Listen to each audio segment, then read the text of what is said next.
जय हिंद दोस्तों। हम लोग एनसीईआरटी के इस सेशन में मॉडर्न इंडिया यानी आधुनिक भारत के इम्पॉर्टेंट टॉपिक भारतीय राष्ट्रीय कांग्रेस यानी इंडियन नेशनल कांग्रेस से रिलेट सारे इम्पॉर्टेंट प्रश्नों को देखेंगे और यह सारे प्रश्न एग्जाम के दृष्टिकोण से बहुत इम्पॉर्टेंट है। तो आइए इन प्रश्नों को हम लोग प्रारंभ करते हैं। इस सेशन का फर्स्ट क्वेश्चन है, पहला प्रश्न है, भारतीय राष्ट्रीय कांग्रेस की स्थापना कब हुई? ऑप्शन ए है वर्ष 1885 में, वर्ष 1886 में, ऑप्शन सी कह रहा है वर्ष 1887 में एंड ऑप्शन डी कह रहा है वर्ष 1888 में। इसका सही आंसर होगा ए, वर्ष 1885 में। एक्सप्लेन भी नॉलेजेबल है, आइए इस एक्सप्लेन को हम लोग देख लेते हैं। भारतीय राष्ट्रीय कांग्रेस की स्थापना 28 दिसंबर 1885 को बम्बई के ग्वालियर टैंक स्थित गोकुलदास तेजपाल संस्कृत कॉलेज के भवन में की गई। इसमें 72 प्रतिनिधियों ने भाग लिया। 72 से तात्पर्य 72 प्रतिनिधियों ने भाग लिया, जिसकी अध्यक्षता व्योमेश चंद्र बनर्जी, जिसको आप WC बनर्जी भी पढ़ते हैं, व्योमेश चंद्र बनर्जी ने की।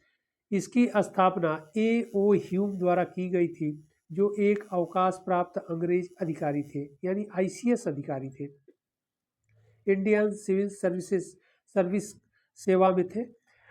भारतीय राष्ट्रीय कांग्रेस का नामकरण दादा भाई नौरोजी के परामर्श पर किया गया। तो इतने पॉइंट इंपॉर्टेंट है कि भारतीय राष्ट्रीय कांग्रेस की स्थापना 28 दिसंबर 1885 को बम्बई के ग्वालियर टैंक में स्थित गोकुल तेजपाल संस्कृत कॉलेज के भवन में की गई। इस पहले अधिवेशन में कुल 72 प्रतिनिधियों ने भाग लिया। इस भारतीय राष्ट्रीय कांग्रेस की 28 दिसंबर 85 यानी पहले राष्ट्रीय कांग्रेस की अध्यक्षता व्योमेश चंद्र बनर्जी ने किया और इसकी स्थापना यानी भारतीय राष्ट्रीय कांग्रेस की स्थापना A.O. ह्यूम द्वारा किया गया। यह ICS अधिकारी थे, रिटायर्ड थे यानी अवकाश प्राप्त थे, और भारतीय राष्ट्रीय कांग्रेस का नामकरण दादा भाई नौरोजी के परामर्श पर किया गया। इतने इंपॉर्टेंट पॉइंट हैं। अगला प्रश्न है प्रश्न संख्या 2, क्वेश्चन नंबर 2, निम्नलिखित में से किसने भारतीय अशांति के जनक के रूप में जाना जाता है? प्रश्न को एक बार फिर हम लोग देख लेते हैं। निम्नलिखित में से किसे भारतीय अशांति के जनक के रूप में जाना जाता है? ऑप्शन ए है A.O. Hume, option B Mahatma Gandhi, option C Lokmanya Tilak and option D Dadabhai Naoroji. इसका सही आंसर होगा सी, लोकमान्य तिलक। बहुत इंपॉर्टेंट है, एक्सप्लेन दिया गया है, इसको भी हम लोग देख लेते हैं। वैलेंटाइन सिरोल ने तिलक को भारत में अशांति का जन्मदाता, the father of the Indian unrest कहा था। इसी विषय पर तिलक ने सिरोल पर मानहानि का मुकदमा किया, जिसमें वे हार गए थे। लोगों में राष्ट्रवाद की भावना को जागृत करने के लिए तिलक ने 1893 ईस्वी में गणेश उत्सव और 1895 ईस्वी में 1895 में शिवाजी उत्सव की शुरुआत की।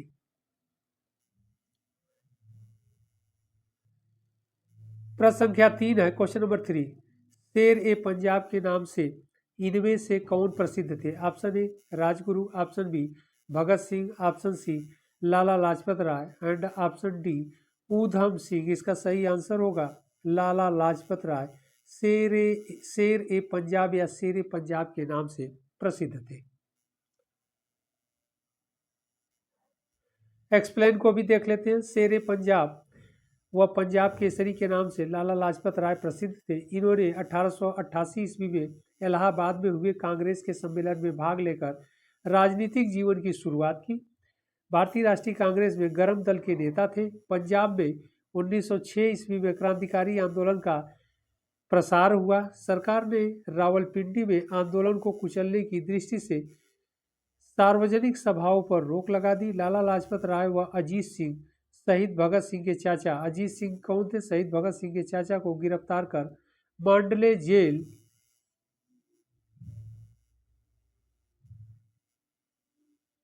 लाला लाजपत राय व अजीत सिंह को गिरफ्तार कर मांडले जेल भेज दिया। ओके, तो यह इंपॉर्टेंट था। एक्सप्लेन। अगला प्रश्न, प्रश्न संख्या 4, क्वेश्चन नंबर 4, इंपॉर्टेंट क्वेश्चन है, कांग्रेस के एक अधिवेशन में एक गवर्नर ने भाग लिया था, उक्त गवर्नर तथा अधिवेशन स्थल निम्न में से कौन सा था? ऑप्शन ए कह रहे हैं लॉर्ड इरविन, स्थान यानी स्थल कराची, और समय कह रहा है, वर्ष कह रहा है 1931 एडी, ऑप्शन बी यानी 1931 ईस्वी, ऑप्शन बी कह रहा है लॉर्ड विलिंगटन, स्थल यानी स्थान बम्बई 1915 ईस्वी, ऑप्शन सी कह रहा है लॉर्ड डफरिन, स्थान बम्बई और वर्ष कह रहा है 1885 1885 ईस्वी, ऑप्शन डी कह रहा है लॉर्ड हार्डिंग, लखनऊ 1916 ईस्वी। ओके, इसका सही आंसर होगा बी, लॉर्ड विलिंगटन, बम्बई 1915। तो 1915 में जो कांग्रेस का अधिवेशन बम्बई में हुआ, उस अधिवेशन में बम्बई के गवर्नर लॉर्ड विलिंगटन थे। ओके, उन्होंने भाग लिया था। तो यह बहुत इंपॉर्टेंट है, यहाँ ध्यान रखिएगा, गवर्नर पूछ रहा है, न कि वायसराय और न कि गवर्नर जनरल। तो बम्बई के गवर्नर दैट टाइम उस समय लॉर्ड विलिंगटन थे और उन्होंने भाग लिया था।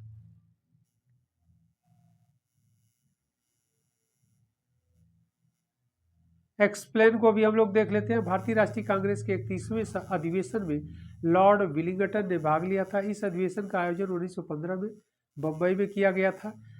इस समय वह बम्बई का गवर्नर था। उन्होंने 1931 से 1936 तक भारत के गवर्नर जनरल एवं वायसराय के रूप में कार्य किया। इनके कार्यकाल में 1 सितंबर से 1 दिसंबर 1931 तक लंदन में द्वितीय गोलमेज सम्मेलन का आयोजन हुआ।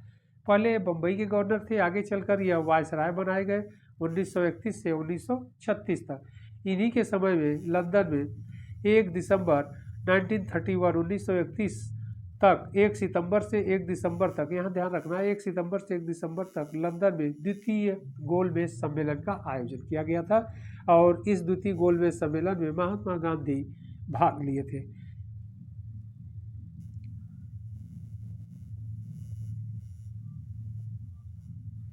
अगला प्रश्न संख्या 5, क्वेश्चन नंबर 5, 1938 ईस्वी के भारतीय राष्ट्रीय कांग्रेस के हरिपुरा अधिवेशन की अध्यक्षता किसने की थी?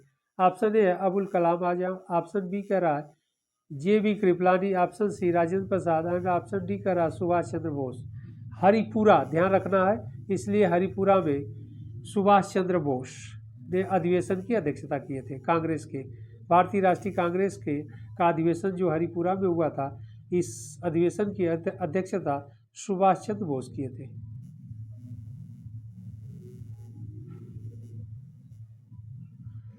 एक्सप्लेन को भी हम लोग देख लेते हैं। कांग्रेस के हरिपुरा, गुजरात में। हरिपुरा कहाँ पड़ता है? गुजरात में। कई बार एग्जाम में पूछा गया है, भी ध्यान रखिएगा आप लोग। गुजरात अधिवेशन की अध्यक्षता सुभाष चंद्र बोस ने फरवरी 1938 में की थी। यह कांग्रेस का 52वां अधिवेशन था। दूसरी बार वे 1939 ईस्वी में त्रिपुरी यानी मध्य प्रदेश कांग्रेस अधिवेशन में गांधी जी के विरोध के बाद भी अध्यक्ष पद के लिए चुन लिए गए, जिसमें इन्होंने पट्टाभी सीतारमैया को पराजित किया था। पराजय के बाद गांधी जी ने कहा, पट्टाभी की हार मेरी हार है। ओके, और इसीलिए सुभाष चंद्र बोस ने क्या कर दिया था? त्यागपत्र दे दिया था। अगला प्रश्न संख्या 6, क्वेश्चन नंबर 6, जब भारत स्वतंत्र हुआ उस समय कांग्रेस के अध्यक्ष कौन थे? बहुत इंपॉर्टेंट क्वेश्चन है, कई बार पूछा गया एग्जाम में। ऑप्शन ए कह रहा है Mahatma Gandhi, option B Jawaharlal Nehru, option C JB. Kripalani and option D Sardar Patel. इसका सही आंसर होगा सी, जे.बी. कृपलानी। ओके, बहुत इंपॉर्टेंट क्वेश्चन है।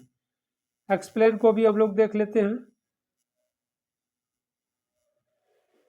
आचार्य जे.बी. कृपलानी भारत के स्वतंत्रता के समय भारतीय राष्ट्रीय कांग्रेस के अध्यक्ष थे।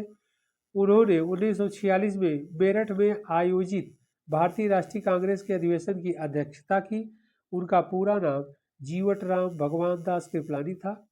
उन्होंने विजिल नाम से एक साप्ताहिक पत्रिका निकालना प्रारंभ किया और किसान मजदूर पार्टी अथवा प्रजा पार्टी का गठन किया। तो यह इतने पॉइंट इंपॉर्टेंट है। ओके, अगला प्रश्न संख्या 7, क्वेश्चन नंबर 7, कांग्रेस के नरम दल के नेताओं की आंदोलन की रणनीति थी। ऑप्शन ए असहयोग, ऑप्शन बी राजवाम बंद, ऑप्शन सी अनुकूल प्रविघटन, ऑप्शन डी का रहा है अविधेयक। इसका सही आंसर होगा बी, राजवाम बंद। एक्सप्लेन को भी हम लोग देख लेते हैं, नॉलेजेबल है। राजवामबंद पद्धति भारतीय राष्ट्रीय कांग्रेस के नरम दल के नेताओं की प्रमुख रणनीति थी। इस आंदोलन का मुख्य उद्देश्य भारतीयों में जागरूकता उत्पन्न करना व प्रशासन में भागीदारी सुनिश्चित करना था। इस आंदोलन के परिणाम स्वरूप ही ब्रिटिश साम्राज्य का वास्तविक चरित्र उजागर हुआ। 1907 ईस्वी के कांग्रेस के सूरत अधिवेशन में नरम दल व गरम दल में विभाजित हो गए। ओके, तो यह इंपॉर्टेंट है कि नरम दल और गरम दल कब विभाजित हुआ, 1907 ईस्वी में। 1907 ईस्वी में कांग्रेस का अधिवेशन कहाँ हुआ था, सूरत में। अगला प्रश्न, प्रश्न संख्या 8, क्वेश्चन नंबर 8। 1908 ईस्वी में स्वतंत्रता संग्राम के किस उग्रवादी नेता को 6 वर्ष कारावास की सजा दी गई थी? इंपॉर्टेंट प्रश्न है, क्वेश्चन है, एग्जाम में कई बार पूछा गया। ऑप्शन ए है Bipin Chandrapal, option B Bal Gangadhar Tilak, option C Lala Lajpat Rai and option D Aurobindo Ghosh. इसका सही आंसर है बी, बाल गंगाधर तिलक को 6 वर्ष के कारावास की सजा दी गई थी, यह सुनाई गई थी। एक्सप्लेन को भी हम लोग देख लेते हैं। केसरी में वर्णित लेख के फलस्वरूप बाल गंगाधर तिलक पर राजद्रोह का मुकदमा चलाया गया और 24 जून 1908 को 6 वर्ष का कारावास देकर मांडले जेल यानी बर्मा के मांडले जेल में कैद कर दिया गया। यहीं पर अपने कारावास के समय तिलक ने Arctic home of the Vedas एवं गीता रहस्य नामक पुस्तकों की रचना की। तो यह भी इम्पॉर्टेंट है, आपसे कभी भी एग्जाम में पूछा जा सकता है कि Arctic home of the Vedas और गीता रहस्य की नामक पुस्तकों की रचना या लेखन कार्य बाल गंगाधर तिलक ने कहाँ किया, तो जेल में किया और स्थान मांडले जेल यानी बर्मा में।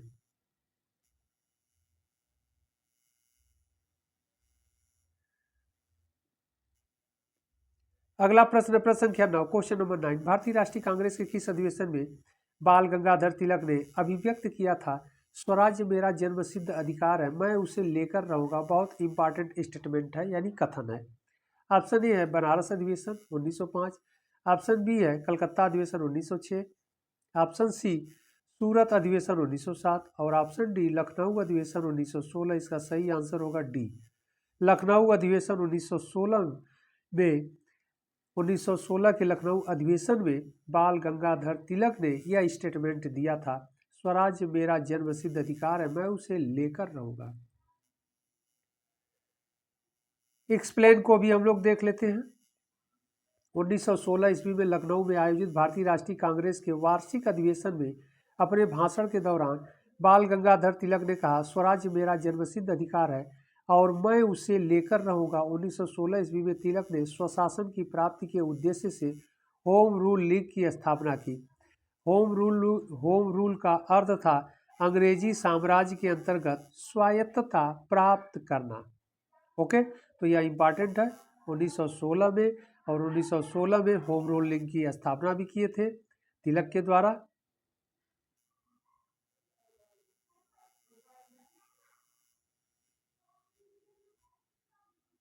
अगला प्रश्न, प्रश्न संख्या 10, क्वेश्चन नंबर 10। किसने भारतीय राष्ट्रीय कांग्रेस को सूक्ष्मदर्शी अल्पसंख्यक जनता का प्रतिनिधि बताते हुए उसका मजाक उड़ाया था? ऑप्शन ए है Lord Ripon, option B Lord Curzon, option C Lord Wellesley and option D Lord Dufferin. इसका सही आंसर होगा डी, लॉर्ड डफरिन। एक्सप्लेन को भी हम लोग देख लेते हैं। लॉर्ड डफरिन के कार्यकाल में भारतीय राष्ट्रीय कांग्रेस की स्थापना हुई। भारतीय राष्ट्रीय कांग्रेस की स्थापना पर वायसराय डफरिन ने यह कहते हुए उपहास किया कि यह सूक्ष्मदर्शी अल्पसंख्यकों की जनप्रतिनिधित्व वाली संस्था है। ओके, और कब कांग्रेस की स्थापना हुआ था? 1885 में। लॉर्ड डफरिन का कार्यकाल क्या था? 1884 से 88 तक। ओके, तो लॉर्ड डफरिन के द्वारा कहा गया था, यह भी स्टेटमेंट कई बार पूछा गया है।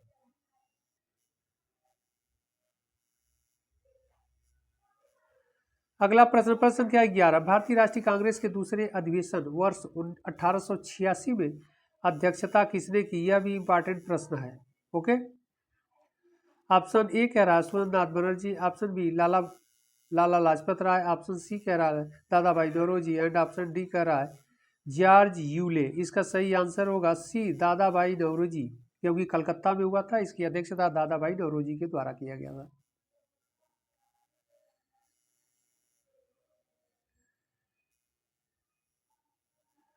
एक्सप्लेन को भी हम लोग देख लेते हैं। अध्यक्ष दिया गया है, कांग्रेस अधिवेशन की अध्यक्षता का वर्ष दिया गया है। दादा भाई नौरोजी 1886 में किए थे, फिर 1893 में भी किए थे और 1906 में 3 बार किए थे। ओके, वर्ष 1886 में भारतीय राष्ट्रीय कांग्रेस का दूसरा अधिवेशन कलकत्ता में आयोजित किया गया था। तो यह भी इंपॉर्टेंट है कि भारतीय राष्ट्रीय कांग्रेस के दूसरे अधिवेशन की अध्यक्षता जो कलकत्ता में हुआ था दादा भाई नौरोजी ने किया था। यह भी प्रश्न आपसे एग्जाम में पूछा जाता है कि दादा भाई नौरोजी कितने बार कांग्रेस की अध्यक्षता किए थे। तो 1886 में, 1893 में और 1906 ईस्वी में।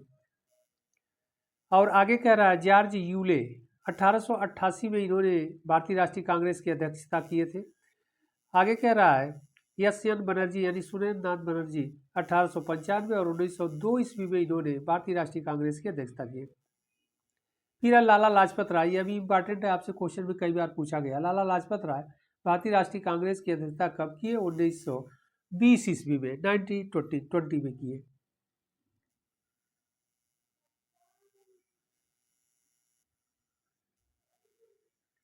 अगला प्रश्न, प्रश्न संख्या 12, कांग्रेस के त्रिपुरी अधिवेशन के पश्चात सुभाष चंद्र बोस और दक्षिण पंथियों का समस्त विवाद किस प्रश्न पर केंद्रित हो गया?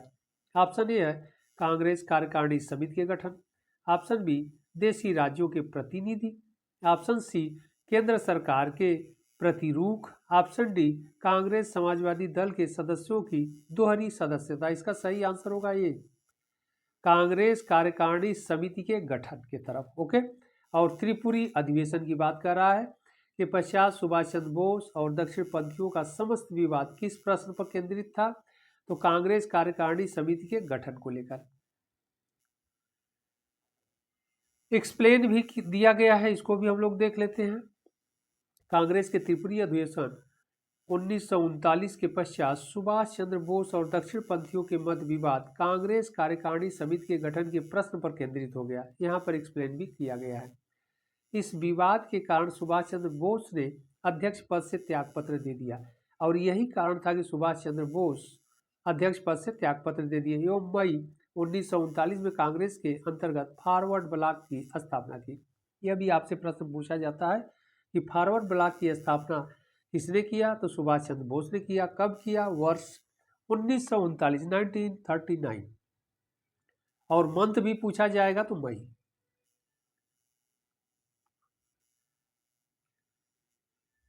अगला प्रश्न, प्रश्न संख्या 13, भारतीय राष्ट्रीय कांग्रेस की पहली महिला अध्यक्ष निम्नलिखित में से कौन थी?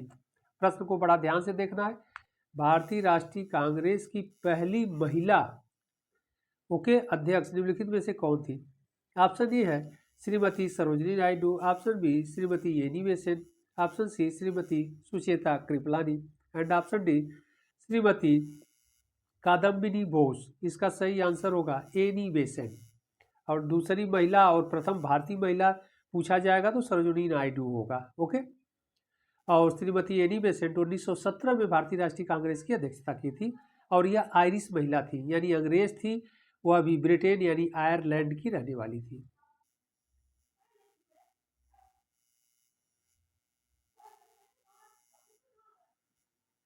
एक्सप्लेन को भी हम लोग देख लेते हैं। श्रीमती एनी बेसेंट भारतीय राष्ट्रीय कांग्रेस की पहली महिला अध्यक्ष थी। इन्होंने 1917 ईस्वी में कलकत्ता में संपन्न हुए कांग्रेस के 32वें अधिवेशन, यह भी आपसे पूछा जा सकता है, 32वें अधिवेशन की अध्यक्षता की थी। एनी बेसेंट ने सितंबर 1916 में मद्रास में Akhil Bharatiya home rule league की स्थापना की। कांग्रेस की प्रथम भारतीय महिला अध्यक्ष सरोजिनी नायडू थी। अब देखिए, प्रथम भारतीय महिला पूछेगा तब सरोजिनी नायडू, और कांग्रेस की भारतीय राष्ट्रीय कांग्रेस की के अधिवेशन की अध्यक्षता करने वाली प्रथम महिला पूछेगा तब एनी बेसेंट हो जाएगा, और भारतीय शब्द लगा देगा तब फिर सरोजिनी नायडू हो जाएगा, जिन्होंने 1925 ईस्वी में कानपुर में हुए अधिवेशन की अध्यक्षता की थी।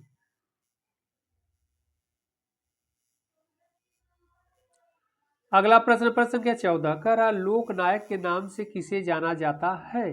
ऑप्शन ए गांधी जी यानी महात्मा गांधी, ऑप्शन बी सुभाष चंद्र बोस, न गांधी जी को न सुभाष चंद्र बोस को। ऑप्शन सी करा जयप्रकाश नारायण, इन्हीं को जाना जाता है। ओके, जयप्रकाश नारायण को, बाल गंगाधर तिलक को भी नहीं। एक्सप्लेन को भी हम लोग देख लेते हैं। लोकनायक के नाम से प्रसिद्ध जयप्रकाश नारायण ने इंदिरा गांधी की सरकार के विरुद्ध 5 जून 1974 को गांधी मैदान पटना में संपूर्ण क्रांति का आह्वान किया। 1998 ईस्वी में इन्हें भारत रत्न मरणोपरांत से सम्मानित किया गया।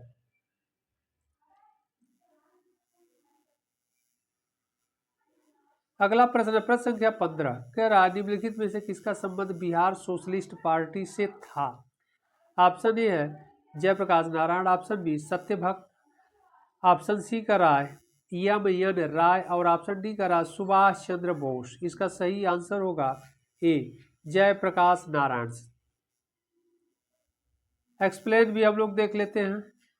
जयप्रकाश नारायण बिहार सोशलिस्ट पार्टी से जुड़े थे। 1931 ईस्वी में बिहार सोशलिस्ट पार्टी का गठन गंगा शरण सिंह, राम वृक्ष बेनीपुरी और रामानंद मिश्र आदि ने किया था। यह भी इम्पॉर्टेंट है। और कब किया गया था? 1931 ईस्वी में।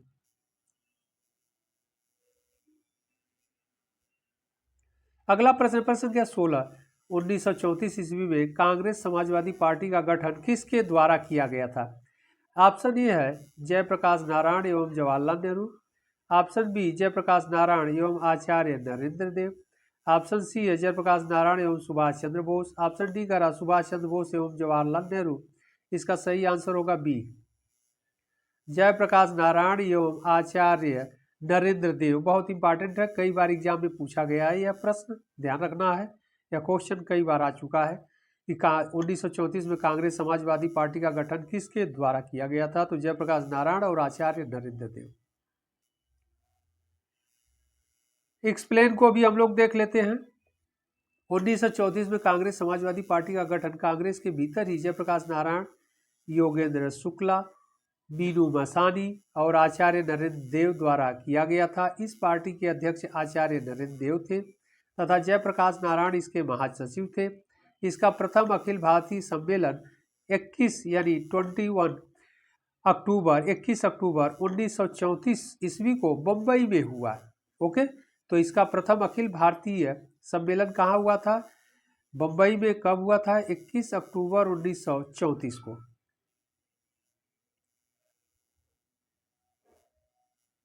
अगला प्रश्न, प्रश्न संख्या 17, कह रहा है निम्नलिखित में से किसने ऐतिहासिक 1932 ईस्वी के पूना समझौते पर हस्ताक्षर नहीं किए थे। ऑप्शन ए है B.R. Ambedkar, option B Madan Mohan Malaviya, option C Rajagopalachari and option D है M.K. गांधी यानी महात्मा गांधी जी। ओके, इसका सही आंसर क्या होगा? डी। आइए देख लिया जाए। एक्सप्लेन तो फिर और डिटेल हम समझाएंगे आप लोगों को महात्मा गांधी जी ने क्यों नहीं किया। 24 सितंबर 1932 यानी 24 सितंबर 1932 में के पूना समझौता पर डॉक्टर अंबेडकर दलित वर्ग की ओर से और पंडित मदन मोहन मालवीय हिंदू जाति की ओर से ने हस्ताक्षर किए। तो हस्ताक्षर कौन कौन किए उस पर? पूना पैक्ट पर जिसे कहते हैं या पूना समझौते पर अंबेडकर साहब किए, और कांग्रेस की ओर से पंडित मदन मोहन मालवीय यानी हिंदू जाति की ओर से ने हस्ताक्षर किया। इस समझौते के अंतर्गत अंबेडकर ने हरिजनों के पृथक प्रतिनिधित्व की मांग को वापस ले लिया तथा संयुक्त निर्वाचन के सिद्धांत को स्वीकारा। इसके साथ ही दलितों के लिए आरक्षित 71 यानी 71 सीट यानी स्थानों को बढ़ाकर 147 कर दिया। तो यह बहुत इंपॉर्टेंट है और इसमें ध्यान रखना है, यह नहीं दिया गया कि महात्मा गांधी जी ने क्यों नहीं किया, क्योंकि महात्मा गांधी जी जेल में थे और किसी कैदी को यह स्वतंत्रता नहीं होती है कि किसी भी सम्मेलन या संगठन या किसी समझौते पर सिग्नेचर करें। ओके, क्योंकि वह महात्मा गांधी जी कैदी जीवन व्यतीत कर रहे थे। अगला प्रश्न, प्रश्न संख्या 18, पूना समझौता यानी पुणे पैक्ट का संबंध था। ऑप्शन ए दलित वर्ग से, ऑप्शन बी संवैधानिक प्रगति से, ऑप्शन सी कह रहा है शैक्षिक सुधार से, ऑप्शन डी कह रहा है हिंदू मुस्लिम एकता से। इसका सही आंसर होगा दलित वर्ग से। एक्सप्लेन को भी हम लोग देख लेते हैं। पूना समझौता महात्मा गांधी तथा भीमराव अंबेडकर के मध्य 24 सितंबर 1932 को हुआ। पूना समझौते का मुख्य उद्देश्य दलित वर्ग को प्रांतीय विधान मंडल में प्रतिनिधित्व प्रदान करना था। ओके, अगला प्रश्न, प्रश्न संख्या 19, अखिल भारतीय दलित वर्ग का संघ स्थापित किया गया था। ऑप्शन ए है डॉक्टर बी आर अम्बेडकर द्वारा, ऑप्शन बी कह रहा है बाबू जगजीवन राम द्वारा, ऑप्शन सी है डी बी कालेलकर द्वारा एंड ऑप्शन डी कह रहा है महात्मा ज्योतिबा फूले द्वारा। इसका सही आंसर होगा ए डॉक्टर बी आर अम्बेडकर के द्वारा। एक्सप्लेन भी हम लोग देख लेते हैं। एक्सप्लेन क्या है, दलित वर्गों के अधिकारों को सुनिश्चित करने के लिए डॉक्टर भीमराव अंबेडकर ने वर्ष 1920 में अखिल भारतीय दलित वर्ग संघ all India depress class federation की स्थापना की। इसके अतिरिक्त इन्होंने स्वर्ण हिंदुओं तथा अछूतों में सामाजिक समानता के सिद्धांत के प्रचार हेतु समाज समता संघ की भी स्थापना की। ओके, तो यह इंपॉर्टेंट है, यह भी पूछा जाता है एग्जाम में आपके।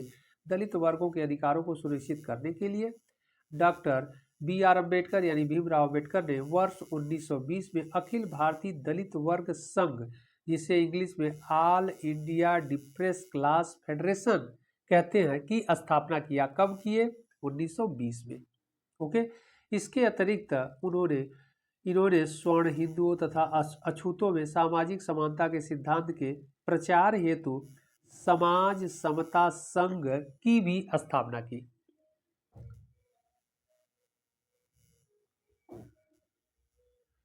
अगला प्रश्न, प्रश्न संख्या 20, क्वेश्चन नंबर 20, महात्मा गांधी ने प्रथम आमरण अनशन कब प्रारंभ किया था? ऑप्शन ए है कम्युनल अवार्ड के समय, ऑप्शन बी कलकत्ता के दंगों के समय, ऑप्शन सी जालियांवाला बाग घटना के समय, ऑप्शन डी दिल्ली दंगों के समय। दिल्ली दंगे के समय तो नहीं किया था, जालियांवाला बाग घटना के समय भी नहीं हुआ था, कलकत्ता दंगे के समय ये भी नहीं है। ऑप्शन सही आंसर होगा ए कम्युनल अवार्ड के दौरान गांधी जी ने आमरण अनशन किया था। एक्सप्लेन को भी हम लोग देख लेते हैं, नॉलेजेबल है। तत्कालीन ब्रिटिश प्रधानमंत्री रैमजे मैकडोनाल्ड के सांप्रदायिक पंचायत 16 अगस्त 1932 के द्वारा मुसलमान एवं सिखों के अतिरिक्त अब दलित वर्ग को भी अल्पसंख्यक का दर्जा प्रदान कर दिया गया। अंबेडकर ने इसका समर्थन किया, परंतु गांधी जी ने इस पंचायत के विरुद्ध 20 सितंबर 1932 को यरवदा सेंट्रल जेल में प्रथम आमरण अनशन प्रारंभ किया। तो यहाँ पर इंपॉर्टेंट क्या है कि गांधी जी ने प्रथम आमरण अनशन कब प्रारंभ किया? 1932 में। कहाँ पर? यरवदा जेल में। ओके, मदन मोहन मालवीय के प्रयासों से पूना में गांधी जी एवं अंबेडकर के मध्य समझौता हुआ, जिसे पूना पैक्ट के नाम से जाना जाता है।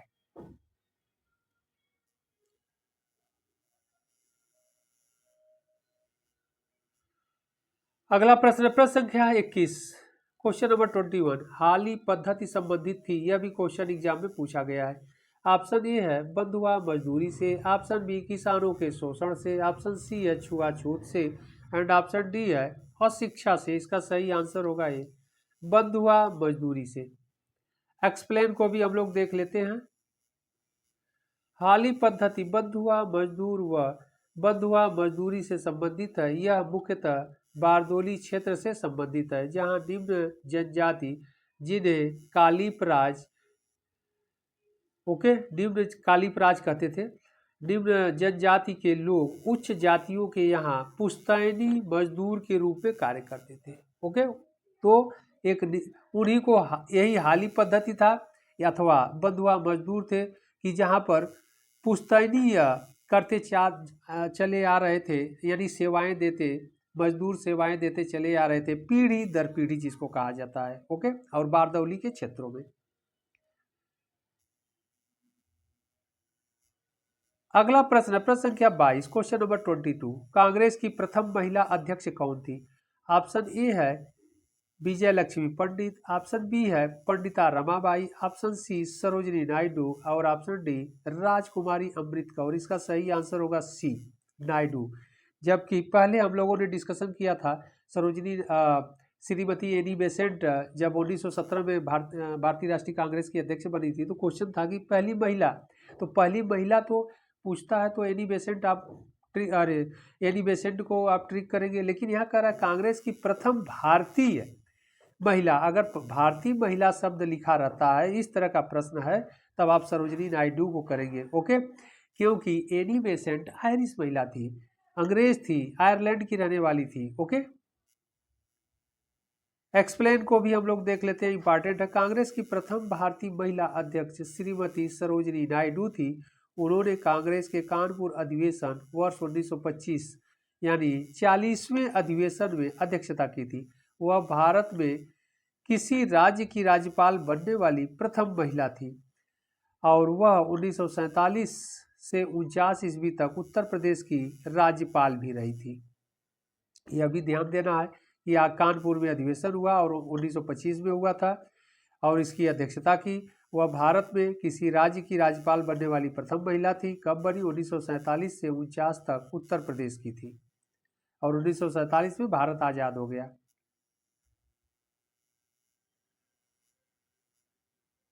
अगला प्रश्न, प्रश्न संख्या 23, क्वेश्चन नंबर 23, भारतीय राष्ट्रीय कांग्रेस के निम्नलिखित अधिवेशनों में से किसकी अध्यक्षता सी विजय राघव चेरियार ने की थी? ओके, यानी सी विजय राघव चेरियार ने किस भारतीय राष्ट्रीय कांग्रेस के अधिवेशन की अध्यक्षता की थी? तो ऑप्शन ए कह रहा है लखनऊ अधिवेशन 1916, नागपुर अधिवेशन 1920, गया अधिवेशन 1922 और डी कह रहा उपरोक्त में से कोई नहीं। इसका सही आंसर होगा बी, नागपुर अधिवेशन 1920 का। एक्सप्लेन को भी हम लोग देख लेते हैं। नागपुर अधिवेशन 1920 ईस्वी में हुआ था कि अध्यक्षता श्री विजय राघव चेरियार ने की थी। इस अधिवेशन में कांग्रेस ने रियासतों के प्रति अपनी नीति की घोषणा करते हुए उनके शासकों से यह मांग की कि प्रजा को पूर्ण उत्तरदायी सरकार दी जाए। अगला प्रश्न है प्रश्न संख्या 24, क्वेश्चन नंबर 24, निम्नलिखित में से किस अधिवेशन में कांग्रेस ने पहली बार भारतीय रियासतों के प्रति अपनी नीति घोषित की थी? ऑप्शन ए है नागपुर अधिवेशन, ऑप्शन बी गया अधिवेशन, ऑप्शन सी कलकत्ता अधिवेशन, ऑप्शन डी है लखनऊ अधिवेशन। इसका सही आंसर होगा ए, नागपुर अधिवेशन। एक्सप्लेन को भी हम लोग देख लेते हैं। भारतीय राष्ट्रीय कांग्रेस ने 1920 में अपने नागपुर अधिवेशन में पहली बार रियासतों में जन आंदोलन के प्रति अपनी नीति प्रतिपादित की। नीति में कहा गया कि कांग्रेस रियासतों में लोगों के आंदोलन का समर्थन करेगी और उन्हें ब्रिटिश भारत के साथ एकजुट करने का प्रयास करेगी। इसका उद्देश्य धीरे धीरे रियासतों पर कांग्रेस का प्रभाव बढ़ाकर उन्हें भारत का अभिन्न अंग बनाना था। ओके, तो यह इंपॉर्टेंट है। कहाँ? 1920 में नागपुर अधिवेशन में। अगला प्रश्न, प्रश्न संख्या 25, क्वेश्चन नंबर 25, इनमें से कौन सबसे कम आयु में भारतीय राष्ट्रीय कांग्रेस का अध्यक्ष बनने वाला व्यक्ति था? Option A Jawaharlal Nehru, option B Abul Kalam Azad, option C Anand Mohan Bose, option D कह रहा है भूपेंद्र नाथ बोस। इसका सही आंसर होगा बी, अबुल कलाम आजाद। बहुत इंपॉर्टेंट क्वेश्चन है। एक्सप्लेन को भी हम लोग देख लेते हैं। 1923 ईस्वी में भारतीय राष्ट्रीय कांग्रेस के दिल्ली में आयोजित विशेष अधिवेशन में मौलाना अबुल कलाम आजाद 35 ईयर ओल्ड थे, यानी 35 वर्ष के थे, को अध्यक्ष चुना गया। वह सबसे कम उम्र में कांग्रेस की अध्यक्षता की थी। वे वर्ष 1940 से 46 तक लगातार 6 ईयर यानी 6 वर्षों तक आज़ादी से पूर्व सर्वाधिक समय तक अध्यक्ष रहे। यह भी आपसे पूछा जाता है कि मौलाना अबुल कलाम आजाद पहली बार 1923 में भारतीय राष्ट्रीय कांग्रेस के दिल्ली अधिवेशन में सबसे कम उम्र में अध्यक्षता किए थे और फिर 1940 से 46 तक लगातार 6 वर्षों तक आज़ादी के समय से पूर्व यानी 1947 के पहले तक लगातार वह 6 वर्षों तक भारतीय राष्ट्रीय कांग्रेस के अध्यक्ष रहे? यह भी प्रश्न आपसे पूछा जाता है।